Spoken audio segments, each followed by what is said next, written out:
Donc c'est la quatrième table ronde à présent. C'était dans le JDD. Le week-end dernier, l'appel de Nicolas Hulot et de Laurent Berger a un profond sursaut politique pour que ce quinquennat ne soit pas perdu pour la transition écologique et la justice sociale. Comment financer une transition énergétique plus juste et équitable ? Pour en parler cet après-midi avec nous, la secrétaire d'État auprès du ministre de la Transition écologique et solidaire, Brune Poirson, François Brottes, le président du directoire de RTE, Jean-Louis Etienne, médecin et explorateur, Édouard Reynaud, le directeur général de Transdev, et Claude Solars, le vice-président de PAPREC, et aux commandes de cette table ronde, mon ami Raphaël Duchemin. À vous, Raphaël. Merci Thierry, bonjour à toutes, rebonjour. Et merci d'être avec nous cet après-midi, ici, au Bataclan, pour parler fraternité. Fraternité, car vous serez d'accord avec moi pour dire que nous sommes tous de passage, finalement, locataires, tous au même titre d'une planète que nous traitons plus ou moins bien. Depuis 2002 et la célèbre phrase « Notre maison brûle et nous regardons ailleurs » lancée par Jacques Chirac à Johannesburg en ouverture du sommet de la Terre. Bien des choses se sont passées, c'est certain. Quelques images fortes ont aussi aiguisé notre sensibilité. Je pense comme ça au chef Raoni, grand défenseur de la forêt amazonienne, au naufrage évidemment de l'Erika, à la catastrophe de Fukushima, mais aussi plus près de nous peut-être dans le temps et de manière plus proche aussi en géographie, les incendies au Portugal. Pas question, évidemment, ici de faire ce qu'on pourrait qualifier d'inventaire à l'après-vert. La liste serait beaucoup trop longue, évidemment, car oui, la main de l'homme a abîmé ce qu'elle a de plus cher. Et c'est à nous, collectivement, aujourd'hui, qu'il revient de réparer. Il y a, et ça c'est la bonne nouvelle, une réelle prise de conscience sur les questions écologiques, parce qu'aujourd'hui, ce sont 78% des Français qui veulent que le gouvernement mette l'écologie au rang des priorités. Alors comment le faire de manière juste, de manière équitable, pour que le système qu'il nous faut inventer soit approuvé aussi par le plus grand nombre? C'est ce que nous allons essayer de faire ensemble ici, de manière modeste cet après-midi. Et pour le faire donc, vous êtes là, à mes côtés, Brune Poirson, Édouard Reynaud, François Brottes, Claude Solars, Jean-Louis Etienne. Dans la lettre qu'il a envoyée aux Français, Emmanuel Macron l'écrivait « Repenser notre modèle de développement est une obligation. Mais il faut faire vite, nous n'avons plus le temps », disait encore ce dimanche dans sa tribune au Journal du Dimanche Nicolas Hulot. On a eu de cesse de se fixer, c'est vrai, des objectifs. Alors, ma question est simple, Brune Poirson. Quand est-ce qu'il sera trop tard? Est-il déjà trop tard ou est-ce qu'on peut encore agir? Alors, plusieurs choses. D'abord, la première, c'est que non, il n'est pas trop tard, et oui, bien sûr qu'il faut agir. Après, moi, je suis assez partisane de dire la vérité, c'est-à-dire que le monde et la planète ne ressemblera probablement plus jamais à ce à quoi il a ressemblé dans les générations précédentes, c'est un fait. Alors maintenant, moi je vous avoue qu'il y a des jours où ça me déprime profondément, mais moi je me souviens par exemple, je vais vous citer une anecdote un peu, mais je l'assume, un peu... certains pourraient dire... Enfin, en tout cas, très intime. Mais ce matin, je me suis levée et j'étais très triste. Et j'ai dit à ma fille, bah oui, je suis très triste. Notre-Dame de Paris a brûlé. Et elle m'a regardée en me disant, mais pourquoi t'es triste? Elle a 4 ans. Pourquoi tu es triste? Au contraire, c'est génial, on va tout reconstruire. Et quelque part, c'est ça. C'est une opportunité pour nous. C'est l'occasion de remettre l'espoir au cœur de la société. C'est l'occasion de relancer un vrai projet politique, sociétal et presque spirituel. Et c'est une immense chance pour nous parce qu'il faut bien l'avouer, on vit dans un monde totalement absurde où la recherche première est la recherche du profit. Je crois que c'est une aberration dans l'histoire de l'humanité que de se dire que la raison d'être première de l'homme, c'est de gagner de l'argent. Pour en faire quoi? Je ne sais pas. Et je crois qu'on est en train, et on a clairement touché les limites de ce système-là. Alors, je me rends compte, vous me faites des signes, je parle beaucoup. Non, je pourrais pas vous du expliquer tout, je vous écoute, un peu quelles sont les choses. Je pense qu'il faut transformer en profondeur l'économie. On a commencé à le faire, il faut aller encore plus vite. La difficulté, bien sûr, c'est d'emmener tout le monde ensemble et c'est de développer des politiques publiques qui soient équilibrées. C'est ce qu'on s'attache à faire. Mais là, du coup, je ne sais pas combien de temps j'ai pour parler en fait en introduction. Écoutez, on a 1h15, donc mais on a du temps. Une chose est certaine, c'est qu'une des responsabilités et un des rôles d'un responsable politique, comme je vois par exemple moi, il est de gérer les contradictions. Parce que au moment même où il y a 2 millions de personnes qui signent par exemple cette pétition pour demander à l'État d'aller encore plus vite, et bien au même moment... l'affaire du siècle. L'affaire du siècle. Au même moment, il y a un mouvement social dans les centrales à charbon que nous comptons fermer d'ici la fin du quinquennat, où on nous dit « vous allez beaucoup trop vite ». Et donc, c'est ce type de contradiction-là qu'il faut arriver à gérer. Moi, je pense qu'il y a beaucoup de réponses, mais une des premières réponses aussi, et ça, très peu aiment l'entendre, parce que c'est pas franchement ce qu'on aime entendre d'un responsable politique, parce que c'est un peu inconfortable, mais... Un des rôles aussi d'un responsable politique, il est de dire parfois « je ne sais pas ». Et nous entrons dans un monde qui est d'une complexité telle et qui est d'une difficulté telle que ça n'existe plus d'avoir la réponse soi-même. Et donc un responsable politique, il doit dire « je ne sais pas ». Et le premier rôle d'un responsable politique, il est de mettre autour de la table, comme par exemple les acteurs d'aujourd'hui, mettre autour de la table tous ceux qui peuvent apporter une réponse. Et oui, on tâtonne, et oui, on n'a pas toutes les réponses, mais se tourner vers l'État en lui disant « c'est à l'État de faire plus, c'est à l'État, etc. » Nous, on a une force colossale vous quand dites on on a une l'État, responsabilité c'est qu'on est un collective intermédiaire. On est un intermédiaire et on doit créer l'instrument principal de la transition écologique qui est celui de la confiance. C'est ça notre rôle. Jean-Louis Etienne, on sait en partie, hein. ou on ne sait pas, comme le dit Brune Poirson. Est-ce qu'on sait un certain nombre de choses qui devraient nous guider aujourd'hui pour faire autrement ? Qui devrait, pardon ? Qui devraient nous guider pour faire autrement ? Nous guider, oui. J'avais entendu nous quitter. Mais je suis d'accord avec Brune. Il y a un mouvement où on entend tout de papa. Papa, il est là au château. Voilà. Papa, c'est l'État. Papa, c'est le président. Oui, mais ça se saurait si on avait des solutions. Mais moi, je regarde évoluer tout ça. On est dans une salle d'urgence en permanence. Moi, j'ai été chirurgien. Ça ressemble à la salle d'urgence. Il y a tous les jours une urgence et puis qui disparaît parce que voilà, on va de succession d'urgence en urgence. Donc, on va vers de l'insatisfaction. Mais le chirurgien, justement, oui. Il mettrait la priorité sur quoi aujourd'hui ? Mais aujourd'hui, il y a une multitude de priorités. Prenons le climat. Peut-être c'est quelque chose qui nous... Bon, il est évident qu'aujourd'hui, chacun doit être un acteur là où il est, chacun doit être efficace sur sa zone d'influence. C'est ça qui est fondamental. On a tous un pouvoir, chacun dans sa situation, ou en tant que chef d'entreprise, en tant que politique, on a chacun un rôle à jouer. Et c'est ça qui est fondamental. Il faut y aller tous. Il ne faut pas y aller les uns contre les autres, parce que la solution magique n'existe pas. Quand on entend, si vous voulez, qu'on va... passer au renouvelable en 2050, mais il faut arrêter de mentir aux gens. On ne fait que des frustrés, on leur fait croire que le soleil et le vent vont satisfaire la planète. Pour faire tourner le métro et le RER à Paris, il faudrait 800 éoliennes de 2 mégawatts, celles qui sont dans les campagnes, et qu'il y ait 20 km/h de vent. Le vent s'arrête. Qu'est-ce qu'on fait ? Vous voyez, c'est une équation complexe, quoi. Donc, ça va prendre du temps. On a l'intelligence des solutions. Il faut avoir la sagesse du temps pour les mettre à l'œuvre. Vous parlez du renouvelable.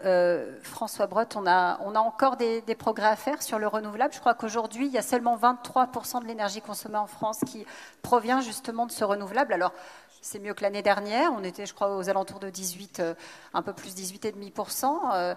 On va vers cette énergie renouvelable ou il faut qu'il y en ait, mais pas trop non plus. On doit faire un mix énergétique. Il faut qu'il y en ait autant qu'on peut en faire. Enfin, je crois que, honnêtement, le volontarisme ambiant, celui d'hier, celui d'aujourd'hui, montre qu'on a raison de se fixer des objectifs ambitieux parce qu'on est sûr de ne pas les atteindre, mais si on ne se fixe pas des objectifs ambitieux, on est sûr, pour le coup, qu'il ne se passera rien. L'ambition, c'est quand même le réalisme. Donc, le réalisme, moi je crois qu'il faut, sur les énergies renouvelables, il faut être assez confiant malgré tout. Je lis mes notes, 7 fois plus d'éoliennes en 10 ans, 1000 fois plus de panneaux photovoltaïques en 10 ans. On vient de battre le record de production éolienne, c'était au mois de janvier. Le record de production d'énergie solaire, c'était il y a seulement 3 jours. Dans notre pays, ouais. Ça veut dire que progressivement, ça monte en puissance. Oui, c'est pas exactement la trajectoire, mais heureusement qu'il y a une trajectoire, parce que sinon, on ne tiendrait pas la contrainte. Or, la question qui nous est posée, c'est ce choix cornélien de dire, moi j'habite à côté d'une éolienne, j'en veux pas. Je suis pas loin des panneaux solaires, j'en veux pas. Centre d'enfouissement des déchets nucléaires, j'en veux pas. Éolien offshore, j'en veux pas. Comme nous, RTE, nous sommes chargés de raccorder tout ce monde, de faire des postes électriques qui permettent d'accueillir les nouveaux entrants, on se rend compte que l'acceptabilité sociétale n'est pas au rendez-vous. C'est plein de contradictions, ça.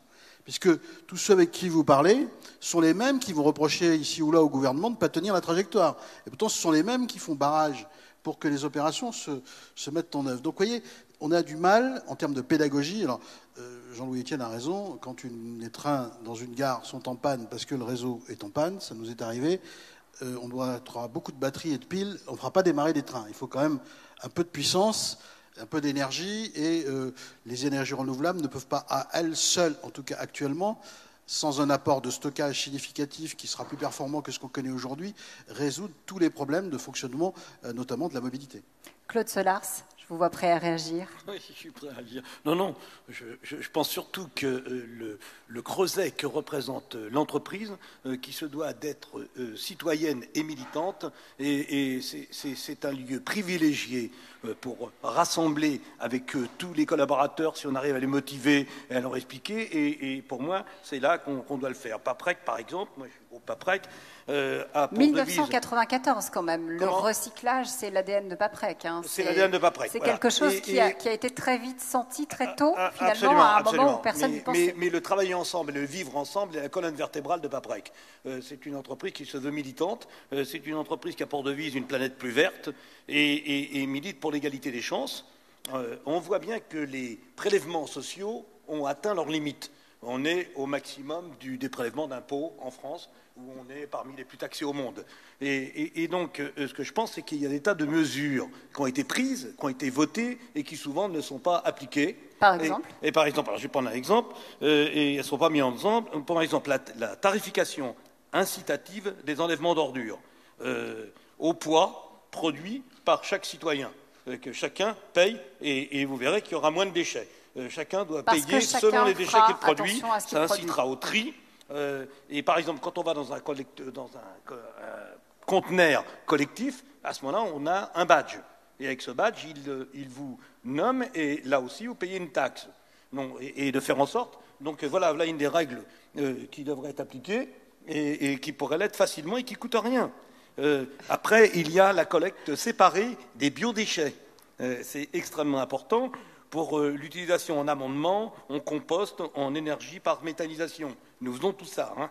Ou par sublimation, c'est-à-dire qu'on prend des déchets solides et on en fait directement du gaz. Voilà, j'ai essayé d'être technique aussi. Ce qui reste des déchets... Mais on se rend compte, je vous coupe, mais on se rend compte en vous écoutant les uns les autres que, et c'est peut-être le trait d'union finalement de cette table ronde, c'est que l'écologie, c'est un sujet transversal aujourd'hui. Ça touche tout le monde dans toutes les couches de la société. Ça nous touche à la maison, dans notre vie quotidienne, dans les entreprises. Et c'est peut-être ça, finalement, qu'on n'a pas encore forcément réalisé. Chacun traite l'écologie dans l'agriculture, dans l'entreprise, avec les questions de mobilité. C'est aussi ça, peut-être, la prise de conscience collective qu'il faut impulser, Brune Poirson. Alors, absolument. Déjà, moi, j'ai l'habitude de dire, souvent, on me dit, mais qu'est-ce que c'est que la transition écologique, etc. La transition écologique, en fait, c'est la vie. C'est-à-dire qu'en fait, c'est juste mieux vivre. C'est mieux vivre, c'est mieux se chauffer, mieux se loger, vivre dans une entreprise où on a un travail qui fait du sens, qui est, par exemple, si on parle d'économie circulaire, locale, non délocalisable, c'est ça, c'est mieux vivre, c'est mieux se nourrir, c'est mieux se déplacer, c'est vivre mieux, et chacun a le droit de vivre mieux, et il est temps qu'on vive dans une société où chacun peut mieux vivre. Oui, mais là, c'est ça la transition écologique. Ce sont des, mais non, mais finalement, ce sont des grandes phrases. Non, mais là, ça c'est la vision. Il faut aller et il faut voir vers où est-ce qu'on va. Sinon, vous emmenez pas la société. Moi, c'est mon job. Hein. Je suis en partie payée pour ça. Il y en a qui veulent pas suivre. Après, ça, c'est autre chose. C'est un projet politique. Mais en tout cas, une chose est certaine, c'est que donc ça, c'est la vision. Mais ensuite, vous devez avoir des outils pour arriver à réaliser votre vision. Et nous, les outils qu'on a, ce sont des outils obsolètes. On a des outils. C'est comme si on nous disait, vous devez monter. Pardon, je parle de ça parce que je suis du Vaucluse, mais au sommet du Mont Ventoux, mais vous allez y monter en tongs. c'est bien, c'est des chaussures, mais elles ne sont pas adéquates. Il faut des chaussures du 21e siècle. Et nous, par exemple, moi je le parle, j'ai énormément de respect pour tous les agents du ministère de la Transition écologique et solidaire et pour tous ceux de l'État, mais l'État est organisé sur le modèle d'une entreprise fordiste du début du 20e siècle. C'est-à-dire avec des lignes en silo, on a l'agriculture qui doit surtout pas parler à l'écologie, qui doit surtout pas parler à l'économie, et c'est comme ça qu'on fonctionne. Alors on travaille, on décilote, mais c'est extrêmement difficile, c'est extrêmement puissant. Donc on n'a plus les outils. L'État n'a plus toujours les outils de mettre en œuvre. Donc on fixe un cadre, mais c'est très bien de fixer un cadre. Et c'est la maladie des hommes politiques de fixer un cadre aussi. Parce que vous passez toute votre énergie à faire des lois, c'est tellement difficile, c'est tellement d'énergie. Ensuite, vous faites une loi, vous l'inscrivez, et ensuite, il n'y a plus rien qui se passe. Parce que souvent, un responsable politique considère qu'il a fait le boulot quand il a fait passer sa loi. Alors qu'en fait, c'est 10% du travail. Je ne dis pas sur les autres, mais c'est là où doit commencer le vrai travail. En fait, ça commence quand vous avez fait passer votre loi. C'est les 95% du travail qui reste. Et c'est là-dessus qu'on s'attache. Alors, c'est pas très glorieux, hein. C'est vachement moins beau. Si vous faites voter une loi, vous faites le tour des plateaux télé, c'est canon, vous avez votre photo dans les médias, etc. Et si vous faites pas de loi, vous avez tous les journalistes et d'autres, hein, pas que les journalistes, mais vous en avez d'autres aussi, parce que vous êtes les intermédiaires beaucoup. Et pas que vous, les journalistes, beaucoup de monde, de Français qui nous disent, mais qu'est-ce que vous faites en fait? En fait, on fait juste le petit travail de fourmi, où on essaye de désiloter et de réformer l'administration, où on essaye de mettre en œuvre les objectifs qui ont été votés avant, par exemple les objectifs de part du nucléaire dans le mix énergétique français. C'était démentiel. On baisse 50% de nucléaire en 2025. Ça a été voté il y a à peine quelques années, en 2015-2016. Mais là aussi, c'est très beau, et moi je pense qu'il faut être très ambitieux. Mais ça, on s'est jamais, et les gouvernements précédents, on s'est jamais donné les moyens de le mettre en œuvre. Et après, si on regarde très concrètement comment est-ce qu'on le met en œuvre, parce que fermer des centrales à charbon, à solaire, nucléaire, ça coûte cher, etc. On s'aperçoit qu'il faut un certain nombre d'années. Parce que les Français, Donc on a voulu aller trop vite, finalement? Non, on ne s'est pas donné les moyens d'aller suffisamment vite. C'est-à-dire qu'on a fait passer une loi, mais ensuite on ne l'a pas mise en œuvre. Et c'est pareil pour tout. Et moi, je m'attache à être extrêmement vigilant là-dessus aussi, sur notre objectif de 100% de plastique recyclé. C'est important d'avoir des objectifs, parce que ça mobilise. Mais une fois qu'on a mobilisé, il faut mettre en œuvre derrière. Le problème, c'est quand vous êtes un homme politique, mettre en œuvre, ça ne rapporte pas. Et quand on est un entrepreneur, Édouard Hainaut, directeur général France de Transdev, quand on est un entrepreneur, ce travail de fourmi aussi, il doit se faire? Alors ce travail de fourmi, d'abord il est passionnant, et puis je ne partage pas complètement le pessimisme, parce qu'on peut dire aujourd'hui, je sais, j'ai vu, mais on peut dire aujourd'hui que chez Transdev, en tout cas, la transition écologique, c'est quasiment notre cœur de métier. C'est-à-dire qu'on est en train d'inventer la mobilité de demain. Cette mobilité, elle s'exprime par exemple par des mobilités électriques aujourd'hui. 250 bus à Amsterdam sur des réseaux 100% électriques. Si je prends l'exemple de la France, oui. Je pense qu'il n'y a pas un jour aujourd'hui où on n'ouvre pas un nouveau réseau, que ça soit en électrique, par exemple des longues lignes, des lignes de plus de 200 km dans la région PACA, qui vont s'ouvrir en juin. On a des tests sur l'hydrogène, l'utilisation de l'hydrogène. Ça, c'est à Lens-Liévin. Ça va être inauguré prochainement. Et puis, on a également de l'utilisation peut-être plus rationnelle du territoire encore avec le bioéthanol, où par exemple, aujourd'hui, entre La Rochelle et Ré, et l'île de Ré, vous utilisez du bioéthanol produit à partir de marcs de raisin.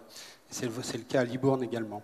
Donc, tous ces sujets-là, finalement, font qu'aujourd'hui, on peut le dire, quand on transporte 11 millions de personnes dans le monde chaque jour, un groupe comme Transdev peut se réclamer d'être le premier opérateur zéro carbone en Europe. Mais on est encore, pardonnez-moi, à l'état expérimental. On devrait peut-être là aussi aller plus vite ou se donner plus de moyens. Il faut être créatif et il faut être inventif. Pourquoi? D'abord parce que la planète, on n'en a qu'une. 27% des émissions de gaz à effet de serre sont issues du transport. Sur ces 27%, 40% sont liés à l'automobile. Ça veut dire que globalement, 12% des émissions de gaz à effet de serre sont liées à l'utilisation de l'automobile. Or, si on n'est pas un peu créatif, parce qu'il faut savoir qu'un tiers des Français aujourd'hui n'a pas le choix que d'utiliser une voiture pour se rendre au travail, pour accéder à la culture, pour accéder aux loisirs, eh bien, il faut trouver des solutions. Il faut être créatif, il faut nouer des partenariats. Vous avez complètement raison, on ne peut le faire qu'ensemble, qu'en étant en partenariat. Et je vais prendre un exemple simple qui se développe, qui est en train de se mettre en place sur la métropole de Toulouse. C'est notre partenariat avec une start-up qui s'appelle Carrosse. C'est une appli qui permet de faire du court voiturage pour aller travailler. Et on voit que graduellement, ces expérimentations territoriales, elles prennent du sens et elles se développent parce que si on veut avoir une circulation automobile la plus restreinte possible, il faut être capable de covoiturer, d'autopartager pour ensuite accéder au mode de transport public. Je regardais les chiffres justement, puisque vous parlez d'autopartage. Blablacar a évité, c'est son fondateur qui le dit, l'économie d'1 600 000 tonnes de CO2 par an. Pour vous donner un ordre d'idée, c'est comme si on vidait le périphérique parisien de ses voitures pendant 1 an. Donc on est dans du concret, on est dans quelque chose qui se développe, qui doit aller plus loin selon vous aujourd'hui ? Il faut continuer à le pousser et il faut intégrer les citoyens. C'est-à-dire comment ? Pour inclure les citoyens, c'est bien le thème d'aujourd'hui, c'est comment on développe la fraternité, comment on crée du lien social. Il faut qu'ils utilisent moins leur voiture, il faut qu'ils soient en capacité d'accéder à des transports publics. Donc, je vais quand même faire appel au papa ou à la maman. C'est qu'on a besoin de financement, et ça relève du domaine des collectivités et de l'État, très clairement. Mais les idées pour marcher ensemble, pour tout développer ensemble, c'est nécessaire. Et puis, il faut informer le citoyen. Si je prends un exemple très simple, à Grenoble, on a monté une expérimentation pour informer en temps réel de la qualité de l'air. Grenoble, qui est une ville pionnière en posant des matière capteurs, de transition énergétique. En posant des capteurs sur les tramways, afin d'avoir une information en temps réel pour que les citoyens soient sensibilisés à la pollution, soient sensibilisés à la qualité de l'air et qu'ils puissent prendre davantage de transport en commun. Alors, est-ce que c'est aux villes de le faire, Brune Poirson ? Est-ce qu'on peut imaginer demain avoir justement cette qualité de l'air affichée un petit peu partout en France ? Est-ce que c'est quelque chose qui va peut-être éveiller ou réveiller les consciences ? Oui, en partie, il faut. Moi, je suis tout à fait d'accord avec vous. Et je crois d'ailleurs, c'est une des choses qui est sortie très fortement dans la crise des Gilets jaunes. Et c'est ce que nous ont dit les Gilets jaunes et même les Français en général. On vit dans une société où, en tout cas, nous, l'État, la façon dont on travaille, on doit être beaucoup plus transparent. On doit partager beaucoup plus les informations et y compris donner, et par le partage d'informations, sur ce qu'on fait, mais 2 aussi, donner la possibilité, les moyens aux citoyens d'être acteurs, parce qu'ils peuvent l'être encore beaucoup plus, en donnant des informations. Donc, aussi bien, par exemple, sur la pollution de l'air, qui aide à la prise de décision, est-ce qu'aujourd'hui je vais prendre mon véhicule ou pas, mais aussi, par exemple, sur la lutte contre l'obsolescence programmée. Nous, une chose sur laquelle on travaille, c'est l'affichage environnemental. Moi, j'en ai marre de voir des industriels qui consacrent beaucoup de leur énergie à faire en sorte que leurs produits durent pas trop longtemps. Et pour ça, on veut qu'ils affichent la durée de vie de leurs produits. Pas nécessairement la durée de vie, mais en tout cas qu'ils indiquent s'il y a des pièces qui sont réutilisables, réemployables et réparables. Donc un indice de réparabilité, c'est là-dessus qu'on travaille. C'est un exemple pour vous dire, oui, il faut que les consommateurs aient beaucoup plus d'informations et beaucoup plus de moyens. Maintenant, est-ce que ce sont aux villes ? Oui, bien sûr. Une des réponses de la transition écologique, c'est aussi pour ça, pour que ce soit vraiment efficace, la transition écologique. Ce que je vous disais, c'est qu'on vit et on a des instruments du XXe siècle alors qu'on est au XXIe siècle. Et un des instruments du XXe siècle qu'on a, c'est l'État et la façon dont l'État est organisé. Et on a beaucoup tendance, et c'est très utile, ça nous a rendu très efficaces en tant qu'État, ça nous a permis de développer des grands projets comme le nucléaire, etc. Mais il faut quand même se rendre compte que maintenant, la transition écologique, si on veut qu'elle soit efficace, il faut laisser le plus de pouvoir possible au niveau locaux. Vraiment, et aux villes, aux États, aux départements, aux régions. Et c'est ça qu'on s'attache à faire, avec notamment, par exemple, la loi de transition, la loi d'orientation des mobilités sur la mobilité du quotidien. Mais ça se fait pas du jour au lendemain. On essaye de le faire le plus rapidement possible, mais ça peut pas se faire du jour au lendemain. Jean-Louis Etienne, c'est plus facile d'accrocher le regard, l'intérêt des Français quand on leur dit que, par exemple, la banquise arctique a enregistré des fonds records ces 50 dernières années, ou quand on leur dit, tu vois, tu participes à ça en prenant ta voiture ? Disons que quand on va sur le terrain, on acquiert une légitimité. On vous dit, vous qui avez vu voyez, c'est pas la peine d'aller au pôle Nord, il suffit d'aller à Chamonix déjà, regarder la mer de glace comme elle regarde. Enfin, le pôle Nord, c'est magique, donc on a une espèce de force. Mais ce qu'on dit depuis tout à l'heure, c'est pas compliqué. C'est le covoiturage, c'est trier ses déchets, c'est faire attention à sa consommation. C'est le rôle de chacun dans sa position. La composition de l'air. Vous avez raison, il faut instruire mais il faut que les gens aient envie d'aller voir. Ça demande une démarche personnelle pour s'instruire des solutions qui existent, etc. Le citoyen, j'ai le sentiment tout le temps, je le vois en conférence, et vous ne trouvez pas que... Et vous, voyez, et vous, quel est votre rôle dans tout ça? Qu'est-ce que vous faites, quoi? Et alors tout d'un coup, effectivement, oui, mais... Voilà. Donc cette espèce de notion qu'on attend, on attend du cadre, on attend de l'industriel, on attend des autres. Sans se poser la question de savoir alors ce qu'on que fait la nous-mêmes. solution, elle ne peut venir que de la mise en route de chacun. C'est simple à comprendre. Et effectivement, quand tout d'un coup on vous raconte l'histoire du climat, elle est tellement mal partie, si vous voulez, on a perdu un temps formidable, parce qu'on s'est trompé, on a pensé que le réchauffement climatique, c'est un truc qu'on pouvait ressentir, vous voyez. Quand deux gars vont le matin acheter la baguette de pain, ils se disent « Salut, ça va? T'as vu le temps qu'il fait ?» Vous voyez, t'as vu les deux mamelles de la conversation, la santé et le temps qu'il fait. Mais s'il fait au mois de juin un peu froid, il y en a l'autre qui va dire « Mais tu y crois, au réchauffement climatique? On se caille, on est au mois de juin. » Et l'autre, il va lui dire « Ouais, t'as peut-être raison. » On a complètement oublié que c'était une mesure scientifique, ce n'est pas quelque chose que l'on perçoit. 1 degré de réchauffement en un siècle, ça ne se perçoit pas, ça demande simplement un peu de cultiver. Et quand Donald Trump raconte qu'il fait froid à Chicago, mais tous les ans il fait froid l'hiver à Chicago, et qu'il dit, regardez, on se caille, il nous parle de réchauffement climatique, il oublie une chose, c'est que dans l'hémisphère sud au même moment, l'Afrique du Sud, l'Afghanistan, l'Argentine, l'Asie du Sud-Est, tous ces pays souffrent terriblement d'une sécheresse. C'est le globe dans sa globalité qui est touché.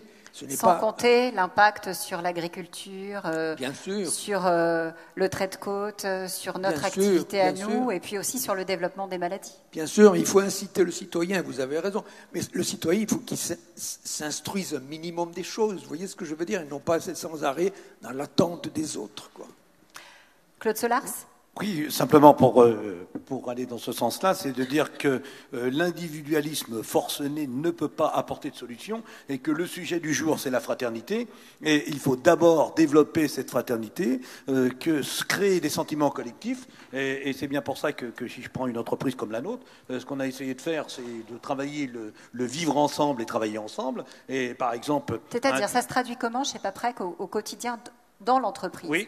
On a été les premiers en France, la première entreprise privée à avoir fait une charte de la laïcité qui dit que, quelles que soient vos religions, vos origines, vous ne les affichez pas. Et surtout, nous le vivons ensemble, nous partageons tout ce qui nous rassemble et nous écartons tout ce qui nous sépare. Et ça marche merveilleusement bien. Alors ça marche parce qu'il faut aussi impliquer les citoyens. C'est-à-dire que quand on a fait cette charte, quand on a fait tout ce qu'on fait, l'ensemble progressiste qu'on a essayé d'appliquer, on l'a fait voter.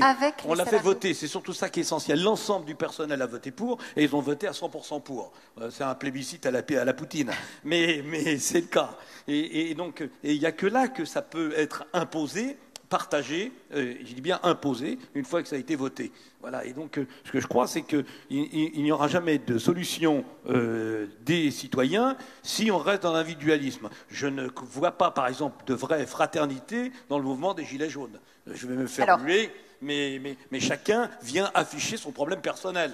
Puisque vous parlez des Gilets jaunes, je voudrais qu'on s'intéresse à la problématique du financement de cette fameuse transition énergétique, plus juste, plus équitable. C'est vrai que c'est ce qui nous préoccupe tous ici aujourd'hui. Et au point de départ de cette fameuse crise des Gilets jaunes, c'est la question des taxes et du carburant qui a déclenché la colère d'une partie des Français. Aujourd'hui, est-ce qu'on a les moyens, en partie en tout cas, de financer cette transition énergétique, écologique et si oui, comment? Qui a envie de prendre la parole? Brune Poisson, je suppose. Moi, je veux bien, mais je crois que je parle trop là dans cette table ronde. J'ai noté que vous avez dit que les 30 milliards qui manquent, on les avait aujourd'hui, mais qu'ils étaient dans les mains des investisseurs privés, des banques, et pas forcément au bon endroit. Oui, exactement. Enfin, juste peut-être pour prendre un tout petit peu de recul, en France, la transition écologique, ça nécessite 80 milliards d'euros par an. environ. Peut-être plus, peut-être un tout petit peu moins, mais en gros, on va simplifier, 80 milliards d'euros par an. On a à peu près 40 milliards d'euros par an qui est pris en charge, ou en tout cas qui est investi, et ça c'est quand on met État, citoyens, entreprises ensemble. C'est-à-dire qu'on a chaque année environ 30 milliards de sous-investissements dans la transition écologique chaque année et qui s'accumulent d'année en année. Donc je vous laisse imaginer l'addition à la fin de la décennie. Qu'est-ce qu'on fait? On ne va pas se mettre à augmenter la taxe carbone de façon totalement exponentielle. La taxe carbone ou les taxes, ce n'est pas le contribuable, ce ne sont pas les Français qui vont payer pour la transition écologique. Et ce qu'il faut faire, c'est faire en sorte que l'argent qui est disponible et qui est au mauvais endroit, il soit redirigé et il aille au bon endroit. Très concrètement, il faut faire en sorte que l'argent qui est aujourd'hui investi dans des centrales à charbon ou dans des puits pour aller chercher des hydrocarbures pour faire des bouteilles en plastique, eh bien, il soit réinvesti plutôt soit dans des centrales solaires, soit dans des entreprises qui vont permettre de développer le recyclage. Et c'est ça l'objectif. Et nous, ce qu'on construit, c'est toute la tuyauterie pour permettre ça, parce que c'est très technique. Ça se fait au niveau international, et la France, à la présidence du G7, ça va être un des points centraux, soit au niveau national. Et comment est-ce qu'on fait? Eh bien, pour faire ça, il faut faire en sorte que le risque de l'exposition au risque climatique soit pris en charge au même niveau que le risque financier. Si vous prenez en compte ces deux risques-là, et le risque c'est le langage de la finance, alors l'argent est redirigé de façon massive vers des projets qui sont bons pour la planète. Vous êtes d'accord, François Brottes, il faut flécher l'argent, le mettre sur des projets qui sont bons justement pour la planète? D'abord, si vous permettez, puisque j'ai la chance d'être interrogé, je reviens parce que c'est le même sujet, sur le débat de la responsabilisation des citoyens. Bon. Est-ce qu'on peut responsabiliser des gens qui n'ont pas les moyens de satisfaire un certain nombre de biens essentiels? Je pense à l'accès à l'eau, à l'énergie pour se chauffer, à la santé, au logement. On sait bien que la question de la solidarité est posée, de la fraternité, c'est votre débat, mais il ne faut pas que la fraternité justifie ensuite que ça soit le chacun pour soi. Donc c'est cette limite-là qui est jamais facile à trouver. Or, permettez-moi de rappeler que nous disposons d'un certain nombre d'atouts, et je remercie les pouvoirs publics de faire en sorte que ces atouts demeurent. Le réseau de transport d'électricité, qui est ma responsabilité, il fournit la même qualité d'électricité sur l'ensemble du territoire, au même moment et au même prix. Ça s'appelle la péréquation. Est-ce qu'on le sait, ça? Est-ce qu'on le sait? Oui. C'est 8% sur la facture de tout le monde. Donc il y a de la solidarité. C'est vrai qu'il y a des endroits où ça pourrait coûter moins cher. Il y a des endroits où ça pourrait coûter beaucoup, beaucoup plus cher. Auquel cas, ces territoires avec une électricité beaucoup plus chère, ils ne pourraient pas se développer, les gens ne pourraient pas y vivre. Donc c'est un atout.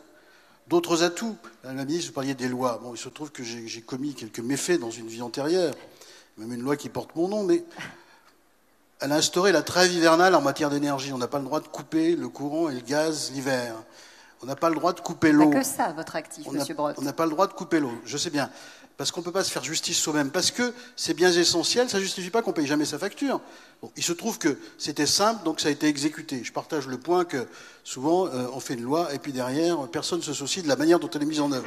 Je ne faisais pas partie de cette tangence-là, mais je suis d'accord avec le point de vue.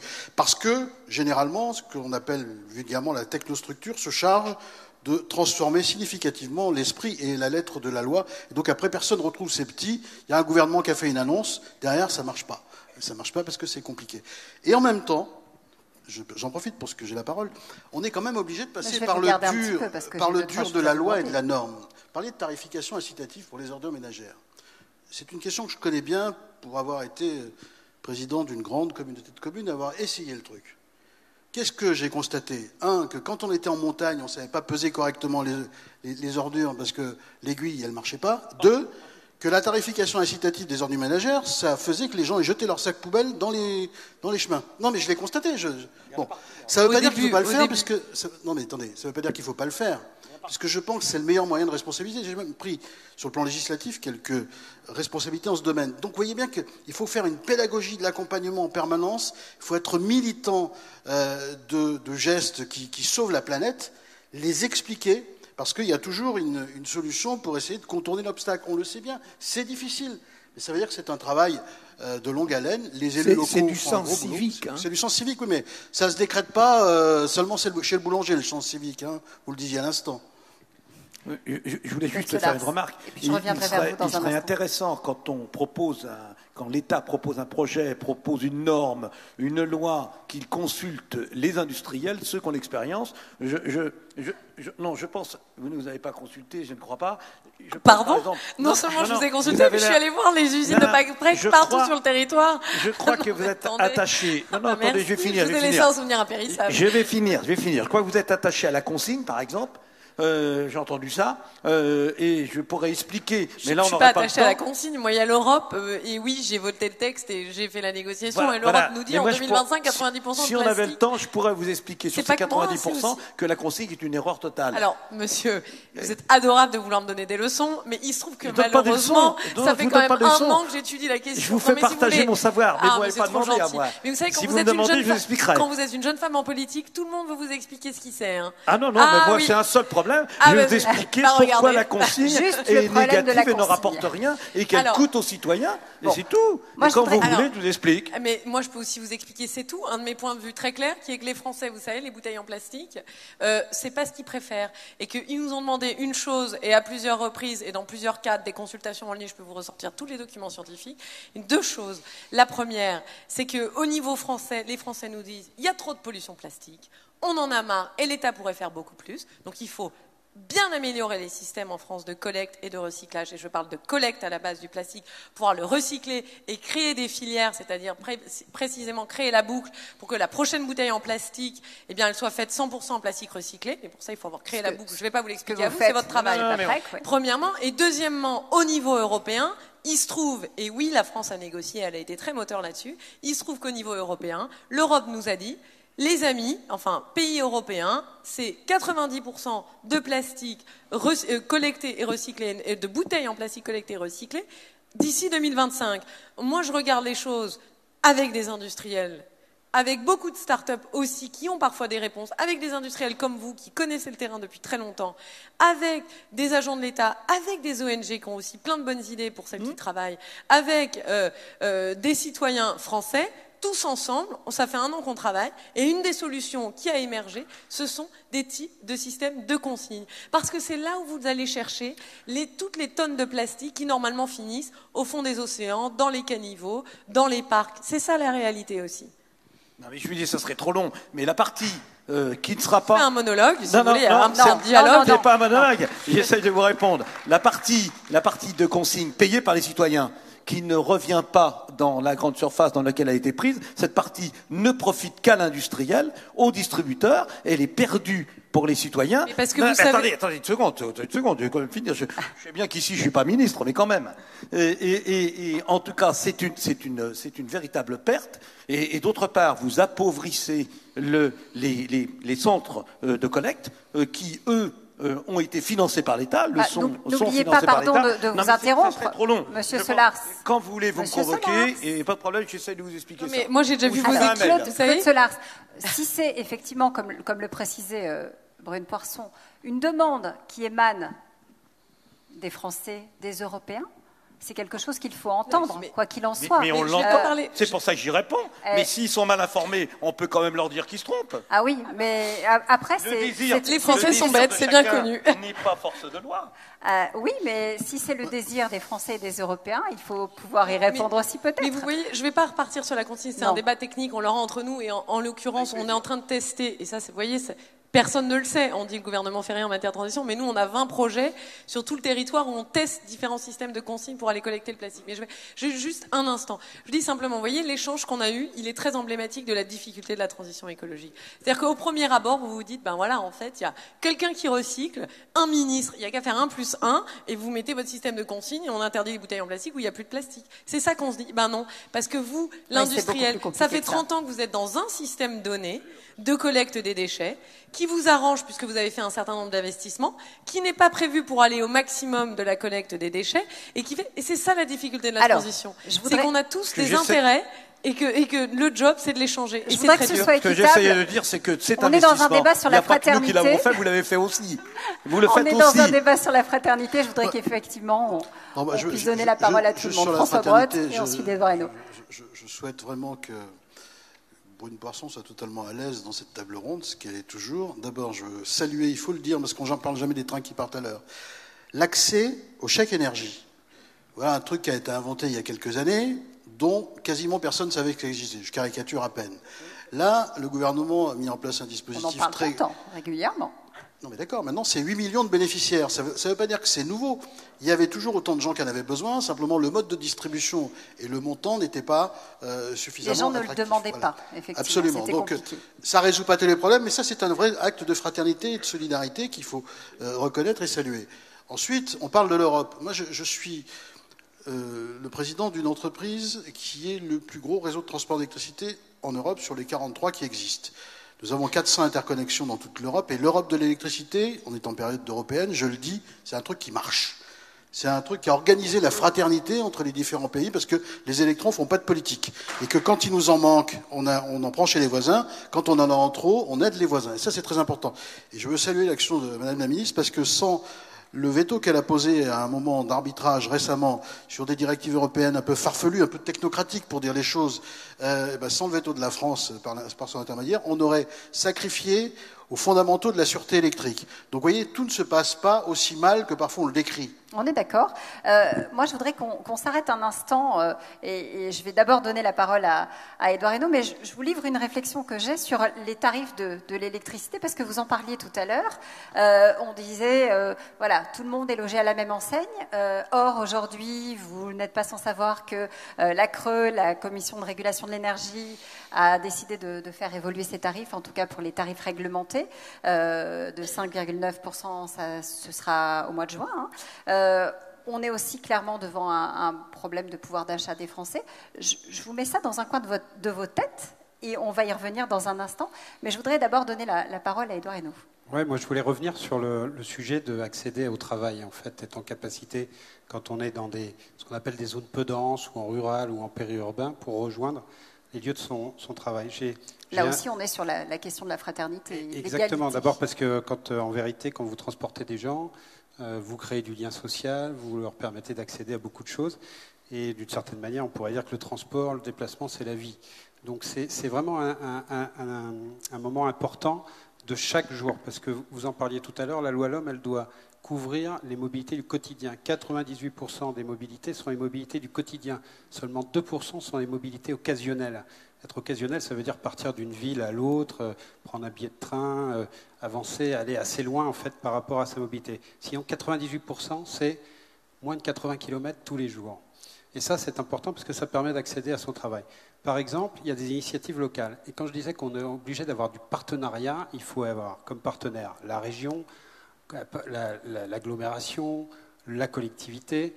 Et avec Transdev, on est en capacité de monter des vrais réseaux, c'est-à-dire des réseaux de transport à la demande.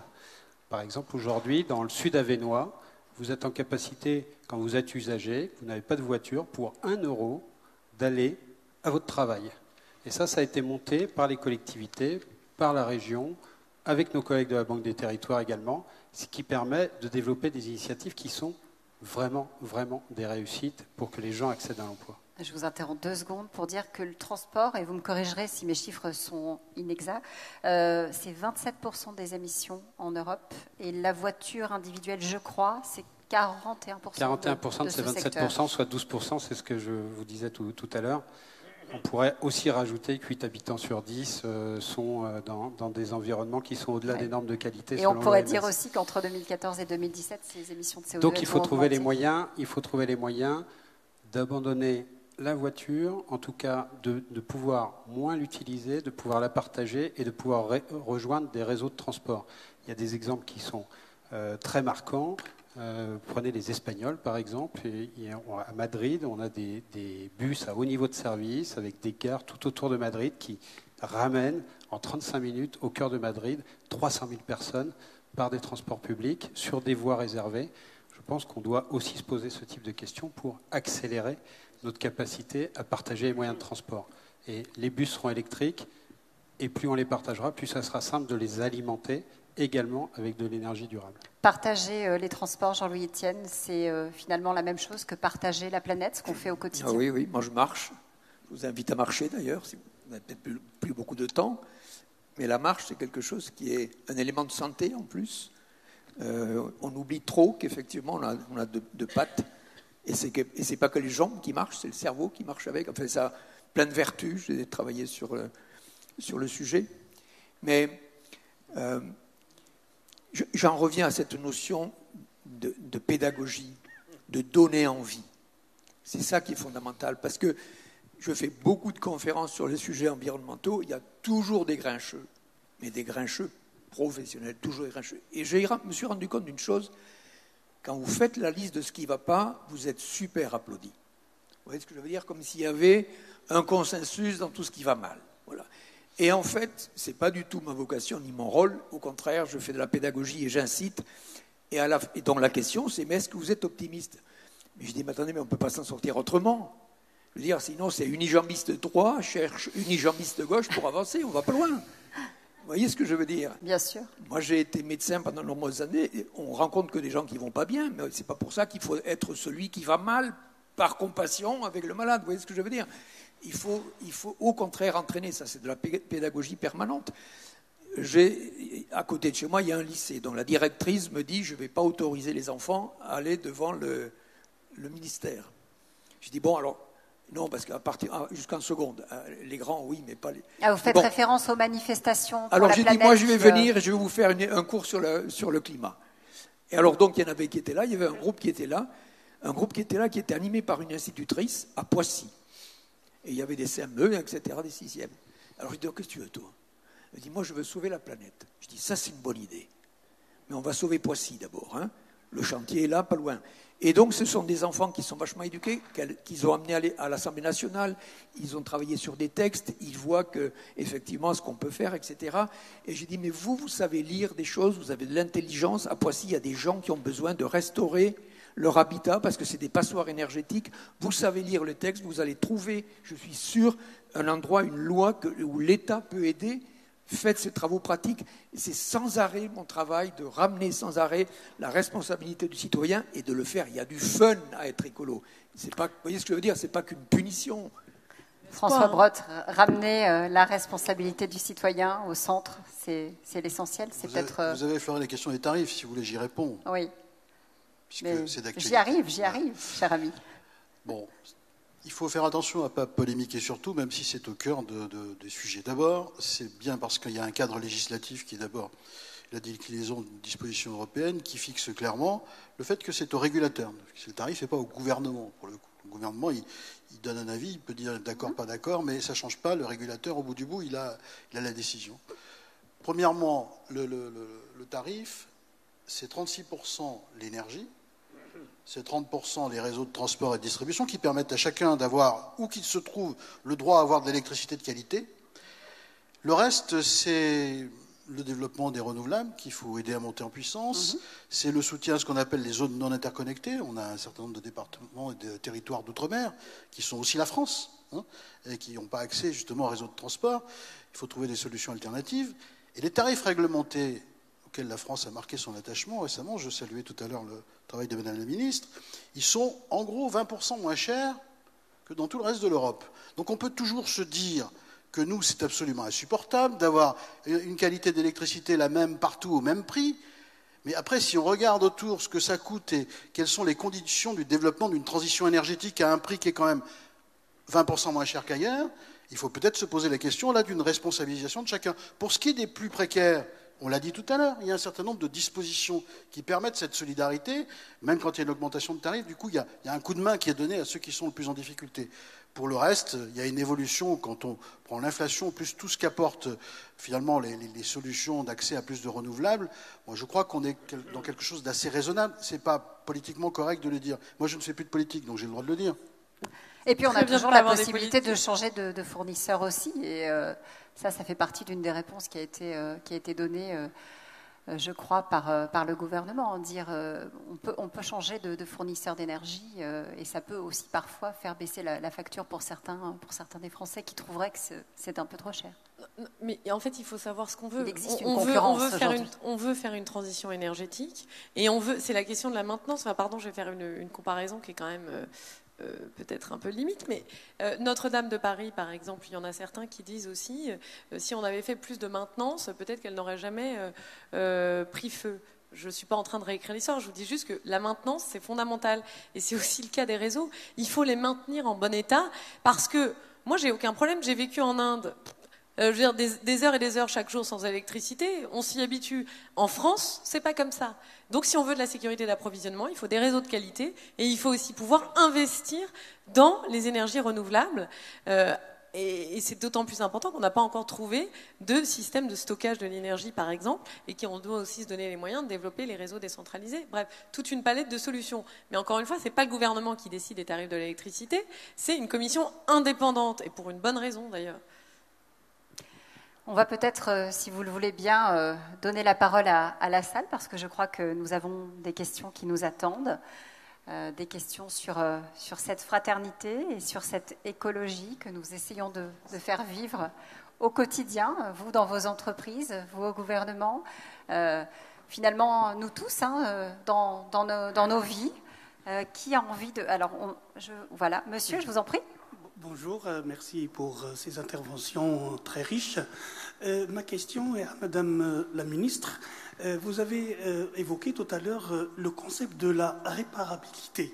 Vous avez dit que la transition se fait au prix de la réparabilité. Or, est-ce que ce concept ne va pas à l'encontre de la logique naturelle et normale d'une entreprise ou d'un producteur qui cherche à optimiser sa production dans une économie de marché, par conséquent pour optimiser son chiffre d'affaires et par la suite son profit. Est-ce que le concept qui est vraiment fondamental pour la transition écologique n'est pas en contradiction avec la logique naturelle dans une économie de marché de l'entreprise? Et merci beaucoup, Madame la Ministre. Je crois que la logique... Enfin, je sais pas d'ailleurs. Je crois que la logique... C'est une question pour vous. La logique, mais d'ailleurs, il y a des entrepreneurs autour de la table, des chefs d'entreprise qui sauront très bien y répondre aussi, je pense. Mais je crois que la logique d'un marché, ou en tout cas du système économique, c'est la concurrence et la compétition. Et on a un avantage. Il faut que l'environnement soit un avantage comparatif.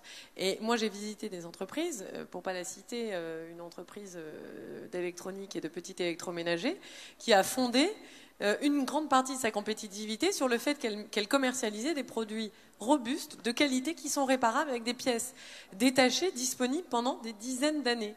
Ce qui fait que votre autocuiseur, au lieu de le remplacer tous les 3 ans parce que vous ne l'aurez pas du tout payé cher, oui, au début, il coûte un peu cher, et n'empêche qu'il dure 15-20 ans et que vous avez toujours les pièces de rechange réparées. Et ça lui a donné un avantage compétitif qui fait qu'il a survécu, par exemple, à la concurrence chinoise. Et nous, c'est ce type de logique-là qu'on veut encourager. De même aussi, c'est l'émergence de nouveaux business models, c'est l'économie aussi de la fonctionnalité ou du leasing. On disait, on a eu beaucoup de débats publics sur la question de la voiture électrique et du fait que c'était très cher pour beaucoup de Français. Alors, premièrement, le gouvernement offre jusqu'à 10 000 € par voiture électrique pour soutenir la transition, mais même au-delà de ça, on peut imaginer et se dire qu'on pourrait mettre en place un système de leasing de voitures électriques où l'État, en fait, est là pour aider à apporter soit du microcrédit, soit permettre aux Français, la voiture, je ne sais pas, appartient à l'État ou alors à quelqu'un d'autre, et la voiture, elle est louée à 50 € par mois, ou moins, ou plus. Enfin, j'ai pas fait l'étude de marché, je suis pas. Mais ça peut faire partie des pistes. Tout ça, ce sont les nouveaux business models qui émergent. Et d'ailleurs, là, on a Transdev, et je veux pas parler à votre place, mais vous, c'est le cœur de votre business model. Il est précisément de se transformer et de changer, de passer de la ligne centralisée unique à un réseau décentralisé à la demande. C'est exactement ça. Enfin. Il y a plusieurs aspects dans ce que vous dites. Je pense qu'une illustration, par exemple, c'est l'offre Véligo qu'Île-de-France Mobilité va proposer à partir du mois de septembre. C'est un partenariat encore avec La Poste, avec un fabricant de vélos, avec Transdev, qui a permis de monter le dispositif et le service. Alors pourquoi La Poste? Ça paraît juste simple, mais se dire que le premier aujourd'hui utilisateur de vélos électriques en France, chaque jour, au quotidien, avec les postiers, a développé des dispositifs de maintenance de ces vélos, de changement des batteries, et faire un partenariat avec eux, ça nous paraissait tout à fait naturel. Et ça permet aujourd'hui de mettre 10 000 vélos directement chez les particuliers qui le souhaitent pour 40 € par mois, pour commencer à continuer à créer l'envie du déplacement doux à travers le vélo électrique. Un autre aspect qui me paraît essentiel, c'est notre mobilité demain, c'est ça. Alors ça, c'est 80% des utilisateurs en France, il ne faut pas se tromper. Donc on peut dire qu'il faut des services pour les 20% qui restent, notamment les personnes âgées, les gens qui ont plus de difficultés. Donc ça, on peut le faire à travers des partenaires comme la Poste, à travers les mairies. En tout cas, on peut accéder à des titres de transport directement il faudra accéder à des titres de transport directement dans ces endroits territoriaux qui sont encore existants. Mais avec cet outil, si on a la possibilité d'avoir l'accès à tous les canaux de vente et qu'ils soient complètement maîtrisés par le service public, parce que je pense que c'est essentiel. Ne laissons pas aux GAFA, à la SNCF, juste le privilège de tout organiser. Il faut être capable de monter et de travailler en fait avec une appli, l'ensemble pour un ticket, un paiement par mois. Ça s'appelle le compte mobilité à Mulhouse, ça s'appelle Movizy à Saint-Étienne. Et ça vous permet d'accéder à tous les modes de transport, du vélo, de l'autopartage, garer sa voiture au parking pour rejoindre un bus à haut niveau de service, développer l'ensemble des modalités de transport, le tramway, le ferroviaire. On parle beaucoup de l'ouverture des petites lignes. Demain, on est capable de revigorer des petites lignes ferroviaires et de montrer qu'on est, avec une qualité de service différente, en capacité de développer de plus de 300% la fréquentation sur ces lignes et donc de revitaliser des régions entières. Je crois qu'on a devant nous, à travers, j'allais dire, la mobilité sans couture, des réponses aux citoyens pour qu'ils puissent accéder à l'emploi, à la culture, au loisir. François Brotte. Oui, je voudrais parler de fraternité et de voiture électrique. Il y a deux écoles. Soit ça devient un instrument d'individualisme et d'égoïsme, et ça ne marchera pas. Soit, et on a fait nos calculs, je délivrerai le mois prochain le détail de ces calculs-là, 16 millions de véhicules électriques 2035, c'est assez plausible.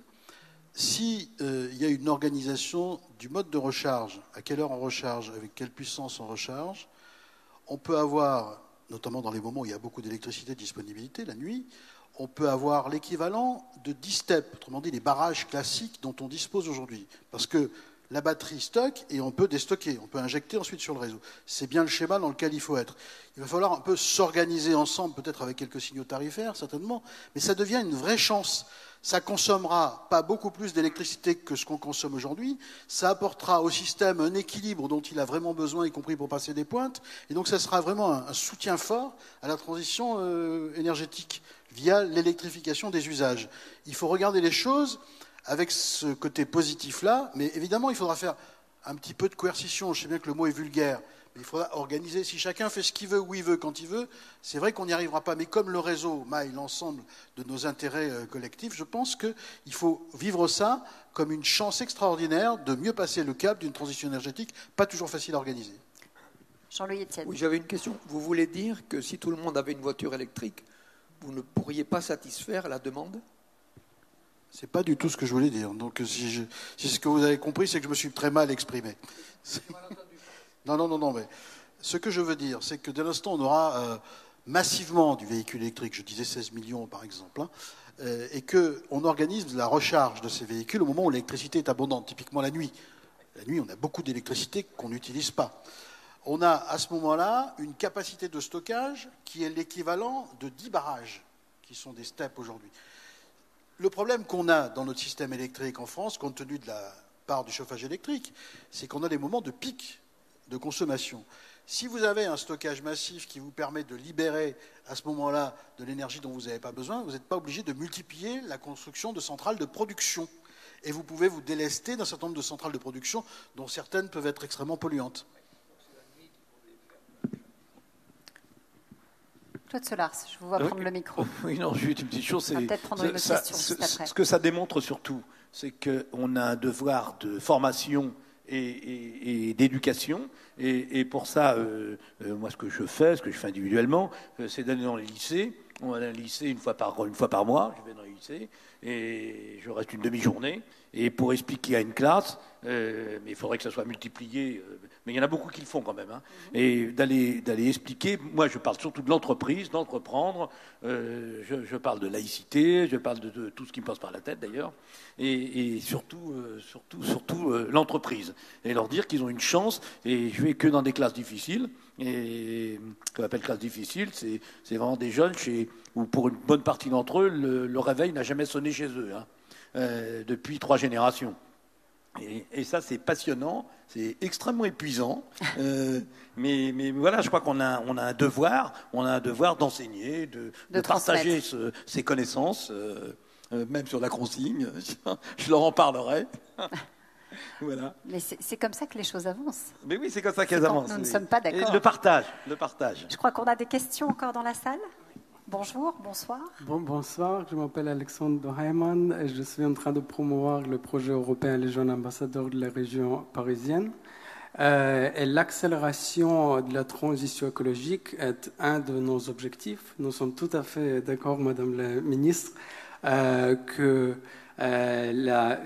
qu'il faut absolument accélérer la transition écologique pour défendre l'Europe contre l'hégémonie chinoise, américaine ou russe et faire en sorte que l'Europe soit une des puissances majeures de le monde globalisé.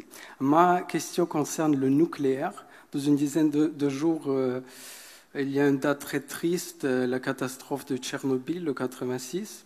Après la catastrophe suivante, en 2011, de Fukushima, le gouvernement allemand a pris la décision de sortir du nucléaire en 2022. Vous avez dit que l'un des objectifs du gouvernement français est de réduire le nucléaire à 50%, et en même temps que c'est très très difficile de réaliser cet objectif. Donc quelle est la réalité? Quel est le plan qui est réalisable en ce qui concerne la réduction du nucléaire? Là, pour le coup, on a un plan qui est très clair. On va fermer d'ici 2035 14 réacteurs nucléaires.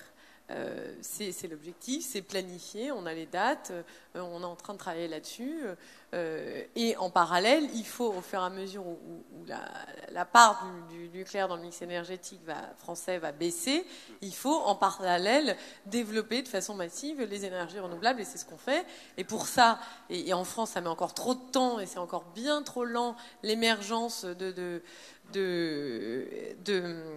faire sortir de terre des énergies renouvelables, et donc il faut simplifier, permettre que ça se développe, et en parallèle aussi investir dans la recherche en faveur de systèmes de stockage de l'énergie renouvelable, parce que pour le moment on a besoin de cette baseload de nucléaire, parce que sinon, sans ça, à ce moment-là, on ne peut pas assurer la capacité d'approvisionnement. Pour le moment, c'est ça.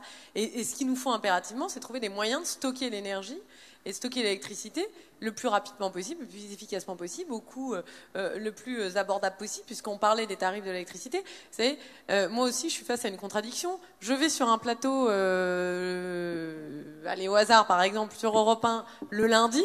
On va me dire, mais c'est une catastrophe, vous n'allez pas du tout assez vite dans la transition écologique, le nucléaire, on devrait en sortir maintenant. Et 3 jours après, je vais par exemple chez RTL et on me dit, mais vous êtes horrible, vous allez augmenter les tarifs d'électricité, etc. Voilà, ça fait partie des contradictions que je dois gérer. Je sais que M. Brotte doit en gérer tout autant, mais en tout cas, pour vous répondre, oui, nous sommes non seulement déterminés, mais nous avons un plan très très clair pour réduire la part du nucléaire dans le mix énergétique français.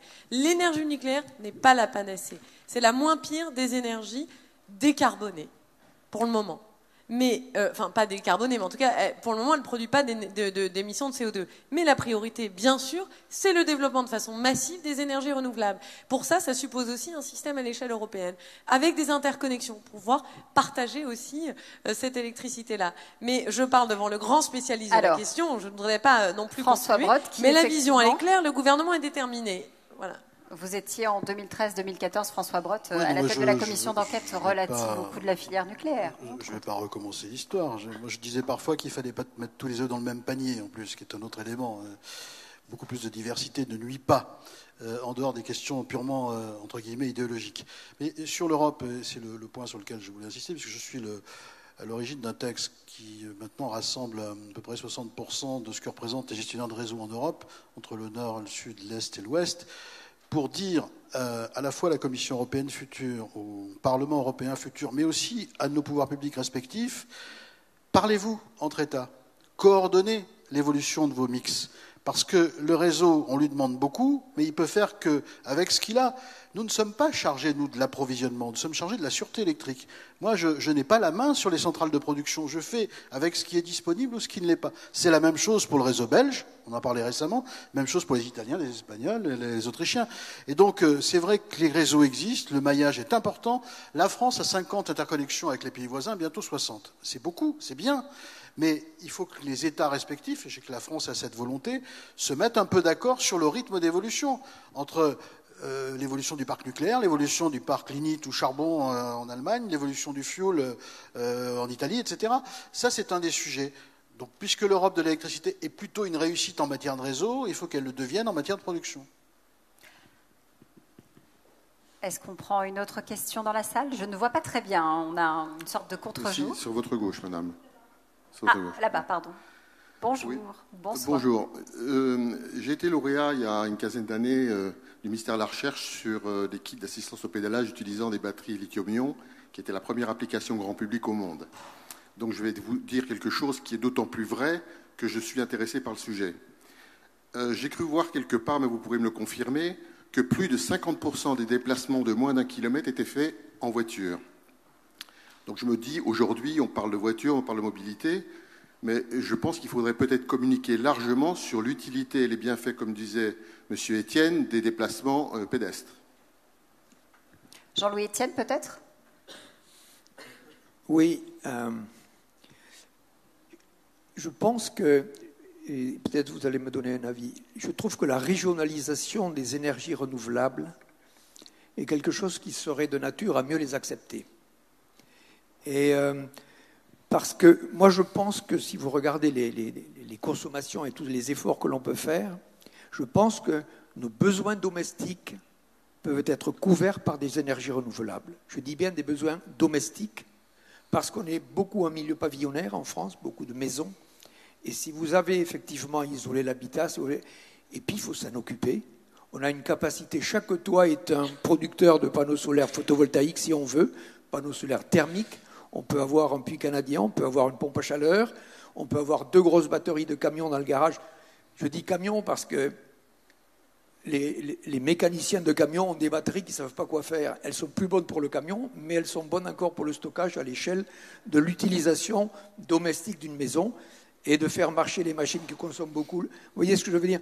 Ça demande que le citoyen s'implique, et s'il a des ressources renouvelables en dehors des siennes, qui sont régionales, je suis sûr que ça peut davantage être accepté. Régionalisation, vous en dites oui, quoi, de toute façon, c'est le sens de l'histoire. L'appropriation par les régions, par le local, d'une forme d'autonomie de production, c'est le sens de l'histoire. C'est quelque chose qui... se sent plus concernés aussi, parce que c'est proche de nous? Parce que c'est proche de nous, parce qu'on a le sentiment d'une meilleure maîtrise des choses. Pour autant, et nous on le constate, si je prends décembre 2016, décembre 2017, plus 180% de refoulement des réseaux de distribution vers le réseau de transport. Ça veut dire quoi? Ça veut dire que les réseaux locaux produisent beaucoup plus qu'ils ne sont capables de consommer parfois. Parce que quand on fait un parc de production éolienne, photovoltaïque, on n'écoule pas tous ces électrons sur le marché local. Donc on est bien content de trouver un réseau de transport qui permet la mutualisation. C'est juste un constat que déjà est en marche une production locale et régionale plus forte. Après, je le vis, j'allais dire dans ma chair, Madame la ministre, je parle sous votre contrôle, mais les pouvoirs régionaux ne sont pas toujours enclins, politiquement, à être en faveur du déploiement des renouvelables. Et heureusement que l'État demeure encore, et les préfets notamment, en situation un peu d'arbitrage, parce que sinon, je ne suis pas sûr, je vous le dis avec une forme de conviction, qu'on avancerait, même lentement, comme on le fait aujourd'hui. Parce qu'il y a, en termes d'acceptabilité sociale aujourd'hui, pour installer des entités de production, là, je ne parle pas du solaire en toiture, mais qui ne va pas régler, y compris le problème du réfrigérateur, du four, etc. Mais je parle des besoins assez quotidiens d'électricité. Donc oui, il faut de l'acceptabilité régionale, avec une concertation régionale, une capacité aussi à ce que politiquement les élus portent les choses régionalement, mais oui, il faut aussi une volonté nationale pour qu'on garde d'un cap duquel on ne se détourne pas toutes les 1 minute, parce que sinon c'est compliqué quand même. Peut-être deux choses là, dans ce que vous venez de dire. Il y a deux choses importantes. Si on prend un tout petit peu de recul, qui moi me semble être deux tendances dans la transition écologique qui sont vers lesquelles on va, c'est que de plus en plus il faut localiser, c'est-à-dire que les solutions sont vraiment locales. Ce sont les acteurs sur le terrain qui connaissent les solutions. Et une solution décidée à Paris en chambre, comme on le fait encore trop souvent, n'en déplaise à certains, nous faisons quand même de la consultation et de la concertation, mais c'est vrai que c'est encore beaucoup fait en chambre, alors que beaucoup des solutions sont faites sur le terrain. Mais ça, c'est une tendance quand même en France. On a quand même du mal à laisser, à lâcher du contrôle au niveau local. Hein. Suivez mon regard, on a les gilets jaunes qui nous l'ont suffisamment reproché pour certains, premièrement. Et la deuxième chose aussi, je crois, dans ce que vous soulevez, c'est le fait que pour avoir de l'acceptabilité sociale, il faut que les citoyens participent. Et on le voit très bien. Les projets d'éoliennes qui réussissent à sortir de sol, généralement, c'est quand, par exemple, dans un village, chacun dans le village a mis un peu d'argent au pot et s'est approprié l'éolienne, le projet, où est-ce qu'ils les mettent, et tout ça, ce sont des décisions collectives beaucoup plus facilement quand c'est l'État ou XY collectivité qui arrive et qui dit c'est là où on va mettre les éoliennes dans tant de temps à tel niveau et telle chose. Donc ça, je crois que c'est deux tendances fortes et notre travail d'homme politique, c'est de les accompagner, ces tendances-là, et de les accélérer. Et peut-être pour répondre à la question de monsieur sur la marche à pied, je pense que c'est essentiel, ça rejoint aussi toutes les questions de santé. C'est pour ça que moi je dis que la transition écologique, c'est mieux vivre. C'est mieux vivre, et il n'y a pas que la marche à pied, il y a aussi le vélo. En France, on est très en retard sur le vélo. Nous, on a lancé un grand plan vélo où on veut développer très très largement le vélo. Je crois qu'aujourd'hui, c'est moins de 6% des déplacements. Il faut aller bien plus... Des déplacements de 3 km. Il faut aller bien plus loin, et on veut arriver à 15% d'ici la fin du quinquennat, ou en tout cas d'ici 2025, avec notamment... et c'est un plan qui est vraiment très ambitieux, qui vise aussi à apprendre aux enfants à l'école. C'est à l'école, voilà, que les enfants vont apprendre à savoir faire du vélo, etc. Oui, ça, ce sont des changements culturels. Ça prend un peu de temps, malheureusement, mais il faut les accompagner. Merci à tous d'avoir participé à ce débat qui est clos, je crois. Nous sommes tenus par le temps. Thierry, c'est bien ça? Exactement. Merci d'avoir été là.